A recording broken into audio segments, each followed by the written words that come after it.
સામાન્ય લોકો તો ભગવાન પાસે હાથ જોડીને જાય અને ભગવાનને પોતાના દુઃખો રજૂ કરે. પણ અહીંયા તો કેવું છે તો કે વ્રજમાં તો જેમ ભગવાનને પેટમાં દુખાવો થયો ને, પ્રસંગ આવે છે ને, ભગવાનને પેટમાં દુખાવો, બધા પાસે ગયા, કીધું નારદજીને ભગવાને કે દવા એક જ છે કે કોઈ પેટમાં પગ મૂકે તો મને સારું થઈ જાય. બધા પાસે ગયા, ઓલા કે ભગવાનના મરી જવું અમારે, નરક મળે અમને. વ્રજભક્તો પાસે ગયા, વ્રજભક્તો કે નરક મળે, એક વાર નહીં 10 વાર નરકમાં જવા તૈયાર છે જો અમારા કૃષ્ણને સુખ મળતું હોય, અમારા કૃષ્ણને દુઃખ દૂર થતું હોય અને સુખ મળે તો એ કે અહીંયા જવા તૈયાર છે. તો વાદળાઓએ શું કર્યું? ભગવાન જ્યારે લીલાઓ કરતા હતા, ખેલતા હતા, ત્યારે જોયું આવી ગરમી, 50 ડિગ્રી ગરમી જે આપણે અત્યારે સહન કરીએ છીએ, આવી ભયંકર ગરમી, અને એવી ગરમીમાં ભગવાન ખેલે છે અને ભગવાનને પસીનો આવે છે, પસીનો જાય શરીરમાં. એટલે એ શ્રીઅંગનો પસીનો જોઈને વાદળાઓ આવી ગયા અને એણે છાંયો કરી દીધો. હવે જો વૈષ્ણવ કોને કહેવાય? છાંયો કરી દીધો એટલું જ નહીં કે ભાઈ હવે ગરમી નહીં થાય, એ વાત સાચી, છાંયો કરી દીધો, પણ એણે હવે એવો વિચાર કર્યો કે આ છાંયો કરી દીધો એટલું જ ન ચાલે, કારણ કે જે ગરમીનો પરિશ્રમ પડ્યો છે એ તો થયો જ છે ને, કષ્ટ તો થયો છે ને આટલી વાર, તો કે શું કરવું? તો કે એમાંથી પાણી, એમાં ટીપાઓ પાણી વરસાદના વરસાવ્યા, અને એના એ જેમ જેમ ભગવાનને વરસતા ગયા ને એમ ભગવાનનું કષ્ટ દૂર થતું ગયું. અમારા વૈષ્ણવ પુષ્ટિ માર્ગના એ છે કે ભગવાનનું કષ્ટને દૂર કરે.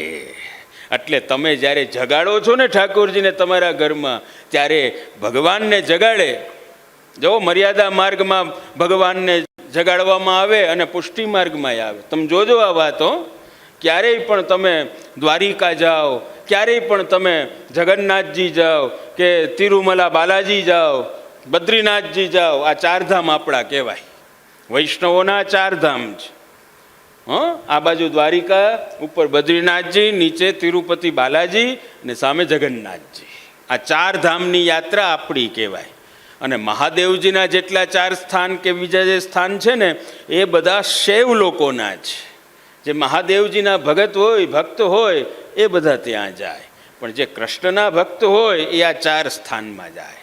આ 4 ધામની યાત્રા કહેવાય. અમરનાથ ને એ નથી, એ આપણી નથી, સમજા?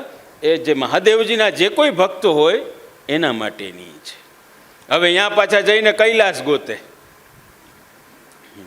પાછા અહીંયા જઈને કૈલાસ ગોતે કે આ મહાદેવજી તો અહીં ક્યાંય નથી, આ હિમાલય આખું ફરી લીધું અમે. ઓલા ઉપર ડ્રોન હવે કેમેરા આવી ગયા ને, અમારા આર્યા કેમેરાવાળા રોહિતભાઈ અમારા, તો એ ડ્રોન ચલાવે આમ ઉપરથી. તો ક્યાં મહાદેવજી? અરે મહાદેવજી ત્યાં ન મળે, મહાદેવજીનો લોક તપલોક છે. એ લોકનું નામ શું છે? તપલોક છે. અને જે તપલોક જે છે ને, ત્યાં જવાના વિઝા તમને આ 4 ધામમાંથી મળે છે. હવે આપણને અમેરિકા જવું હોય તો ક્યાં જવું પડે ખબર? અમેરિકા જવું હોય તો વિઝા લેવા પડે ને. ક્યાં જવું? મુંબઈ, દિલ્હી, કલકત્તા, મદ્રાસ, બેંગ્લોર, ત્યાં એની એમ્બેસી છે. ત્યાં આપણે જાય અને ત્યાં આપણા કાગળિયા રજૂ કરે એટલે ઓલા કે હા બરાબર છે, આપણને 2-4 પ્રશ્ન પૂછે ને તમે એમાં ખરા ઉતરી જાઓ તો તમને વિઝા આપી દઈએ. એવી રીતે તમારે અમેરિકા જવું હોય તો મુંબઈ જવું પડે અને ત્યાંથી વિઝા લઈને જવું પડે. તો એ મુંબઈમાં એમ્બેસી છે, મુંબઈમાં એમ્બેસી છે, એને અમેરિકા કહેવાય? એને અમેરિકા કહેવાય? અમેરિકા થોડી જ, અમેરિકા તો જુદું છે. એવી રીતે આ 4 ધામ જે છે ને, એ ભગવાનના ધામમાં જવાના વિઝા મળે છે. સમજા ને? ત્યાંથી આપણને વિઝા મળે, અહીંયા જવાનું પરમિશન મળે તો આપણે ત્યાં જઈ શકીએ. એટલે ત્યાં હવે તમે જાઓ ને 4 ધામમાં, તો ત્યાં મંગલાના દર્શન કરવા જાઓ. કયા? સવારના વહેલા જાઓ, ઠાકોરજી જાગે ત્યારે. તો જ્યારે તમે જાશો ને ત્યાં, તો તમને શું સંભળાશે ખબર?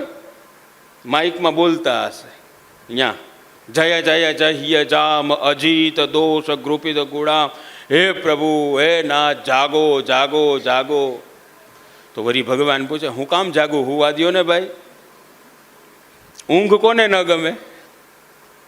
બધાને સૌથી વધારે ગમતી વસ્તુ જ ઈ છે. તો ભગવાન નહીં ગમે?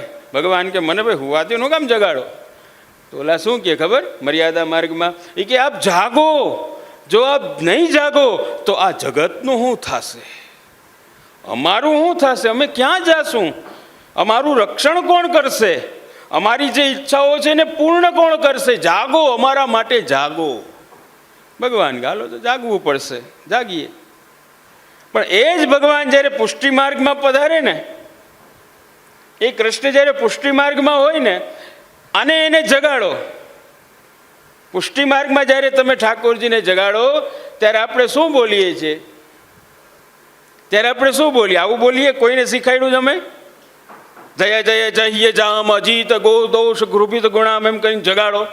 અમે એમ નથી શીખાડ્યું. શ્રી મહાપ્રભુજી એમ નથી શીખાડ્યું. શ્રી મહાપ્રભુજી એમ શીખાડ્યું કે તમે જગાડો, અને જ્યારે ભગવાન પૂછે તમને શું કામ જગાડો છો, ત્યારે તમારે બોલવાનું કે તમને ભૂખ લાગી છે, જલ્દી જાગો, કલેવો તૈયાર છે. તમે ભૂખા થયા હશો. હવે આવી આગતા સ્વાગતા થાય ત્યાં કેવી મજા આવે રહેવાની. એ યાત્રા કેવી હોય કે આપણે બેઠા હોય ને ડીશ હાથમાં દઈ જાય. એ યાત્રાનો આનંદ કેવો હોય? તો એવો આનંદ અમારા પ્રભુને અમારા વૈષ્ણવોના ઘરમાં મળે છે. અમારા વૈષ્ણવ ઠાકોરજીને સ્નાન કરાવે છે, તો સ્નાન કરાવતા આપણે ત્યાં પ્રકાર છે કે જ્યારે સ્નાન કરાવીએ ને ઠાકોરજીને, ત્યારે શૃંગાર ભોગ ધરવામાં આવે. બાળકને, નાનું બાળક હોય એને તમે આમ ચોટી કરી દો ને એની માં એને કાજલ કરી દે ને એવું કરે તો એને ગમે? પછી શું કરે? જો આટલું કરાવી લઈશ ને તો હું તને ચોકલેટ આપીશ, આ આપીશ, તે આપીશ, એમ કહે ને આપણે. તો એવી રીતે ભગવાનને એક શૃંગાર ભોગ ધરવામાં આવે. ઠાકોરજી ના પડે યશોદાજીને, મારે શૃંગાર નથી ધારણ કરવું, મારે સ્નાન નથી કરવું, મને ઊંઘ કરવા દો. આ તો તમે કીધું એટલે હું જાગી ગયો ને મંગલ ભોગ મેં રોગી લીધું, હવે મારે કંઈ નહીં. તો યશોદાજી શું કહે? તમને શું ભાવે? હા, તો તમને ખબર જ છે, દહીં અને માખણ એ બહુ ભાવે. તો કે એમ? તો કે આ બહુ ભાવે અમને દહીં ને માખણ. તો ભગવાનને કહે કે જો આ છે ને, હવે જુઓ મજાની વાત કે જ્યારે ઠાકોરજીના પુષ્ટિ માર્ગમાં સ્નાન ને શૃંગાર કરવામાં આવે ને, ત્યારે શૃંગાર ભોગ ધરવામાં આવે. એ શૃંગાર ભોગને છુપાવીને રાખવામાં આવે છે. બધો ભોગ ઠાકોરજીની સન્મુખ રાખવામાં આવે. રાજભોગ હોય, સૈન ભોગ હોય, ઉત્થાપન હોય, ગમે એ. પણ શૃંગાર ભોગ હોય ને, જે વૈષ્ણવ ઘરે સેવા કરે એને ખબર હશે કે શૃંગાર ભોગ હોય ને એ ઢાંકીને છુપાવીને રાખવામાં આવે. એ કેમ છુપાવીને રાખવામાં આવે? એનું કારણ છે કે ભગવાનને ખબર ન પડવી જોઈએ કે આમાં શું છે. એટલે તમે કીધું તમને શું ભાવે? પેડા ભાવે, માખણ ભાવે, બધું જ છે આમાં. પછી ભલે ને મિશ્રી હોય, એકવાર તૈયાર થઈ જાઓ. કેમ? તો કે ગ્વાલ બાળકો આપની રાહ જોવે છે. આવો કોમલ ભાવ આવો. એટલે શ્રી મહાપ્રભુજી કીધું કે પુષ્ટિ માર્ગી સેવા એ શું છે? તો કે ભગવાનનું દુઃખ દૂર કરવું, એનું નામ સેવા છે. અને એટલે જ તમે જો દર્શન કર્યા હોય કે જ્યારે અમે વલ્લભકુળ બાળકો અમારે ત્યાં હવેલીમાં ઠાકોરજીની આરતી કરીએ ને ઉત્સવોમાં, મોટા ઉત્સવોમાં, પછી રાયલોન કરીએ, નજર ઉતારીએ કરીએ ને. તમે મનોરથોમાં જો વૈષ્ણવ જોતા હશો, ઓલા મરજાદી વૈષ્ણવ આમ કરી નજર હવે જે આખી દુનિયાની નજર ઉતારે એની નજર ઉતારવાની હોય. તો શ્રી મહાપ્રભુજી કેવી હોય? કેમ હોય? તો કે અહીંયા પ્રેમના પાઠ ભણાવવામાં આવે છે. તમે નાટક કરતા જાઓ. જો તમે સિનેમા શું કરે છે, ફિલ્મો શું કરે છે કે ફિલ્મમાં અભિનેતા હોય, એક્ટર હોય, એ મરવાનો એવો સીન બતાવે કે આપણને આંખમાં આંસુ આવી જાય. એવો જો અભિનેતા હોય તો એ શું કરે? એવી એક્ટિંગ કરે કે મરવાની કે આપણને એમ થાય કે ઓહો, જાણે આપણું કોઈ સ્વજન વયું ગયું હોય, આપણા પરિવારમાંથી કોઈ આપણું પ્રિય વયું ગયું હોય, એવો ભાવ આપણને આવે. પણ ત્યાં હકીકતે કાંઈ ઓલો મરે છે, મરતો તો નથી, પણ આ કેવલ નાટક છે. એ નાટક કરતાં કરતાં આટલી અસર થાય. એટલે શ્રી મહાપ્રભુજી કહે છે કે તમારા ઘરમાં ઠાકોરજીને પધરાવો અને ગોપીજનો જે રીતે સેવા કરતા ને એ હું તમને સમજાવી દઈશ.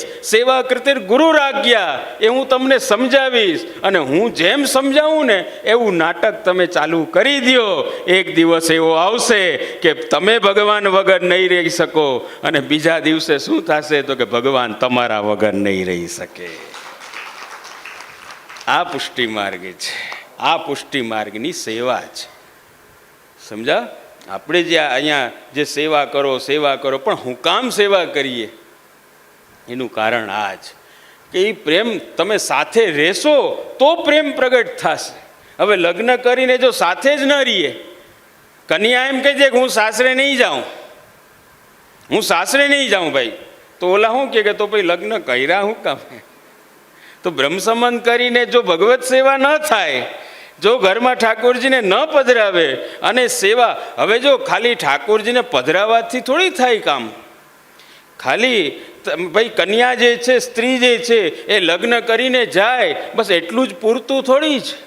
પણ એના ઘરના જે સાસરાના જે કોઈ છે વ્યક્તિઓ, એ વ્યક્તિઓની શું પસંદ છે, શું નથી પસંદ, એ વસ્તુનું પણ એને ધ્યાન રાખવાનું હોય છે. અને જો એ રીતે ધ્યાન રાખે અને જો એ બરાબર એના અનુકૂળ થઈને રહીએ ને તો થોડોક સમય જ, થોડોક સમય. અત્યારે હું પ્રવચન કરવા બેઠો છું, પણ માની લો કે વહુજીનો ફોન આવે તો જલ્દી આવો, હે?